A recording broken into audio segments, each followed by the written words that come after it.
नमस्ते, मी परचुरे आहे.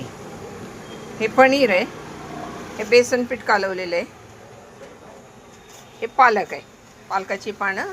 हे आळूसारखं लाटून घ्यायचं म्हणजे ह्या शिरा आहेत ना त्या मऊ पडतात.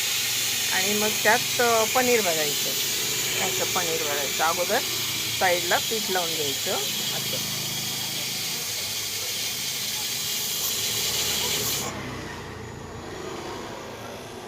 हे पहा. आणि पुढे पण पीठ लावायचं असं. आणि पनीर भरायचं.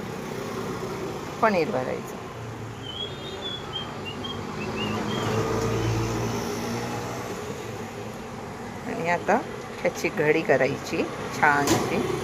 असं असं. हे जरा आतमध्ये गेलो खूप. मी करते, एका हाताने नाही जमत आहे.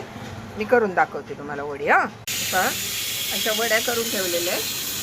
आणि आता त्या वड्या आहेत ना, या वड्या आहेत ना त्या बेसन पीठ कालवलेले. बेसन पीठ, ओवा, हळद, मीठ, हिंग असं कालवलेलं आहे. आणि त्याला फ्लेवर टाकलेले आहेत माझे प्रायव्हेट. माझे स्वतःचे फ्लेवर असतात मसाल्याचे. तो मसाला टाकलेला आहे. तर त्याच्यामध्ये डीप करणार आता मी. आणि शॅलो फ्राय करणार, अगं तळणार. पण खायला खूप छान लागतात. अशा वड्या झालेल्या आहेत. तर तेल तापायला ठेवलं. डीप फ्रायच करून घेणार आहे मी. आणि उरलेल्या पालकाची भजी करून घेणार. पालक कशाला वाया घालवायचा, भजी करून. आणि हे फक्त असं डीप करायचं. हे पहा.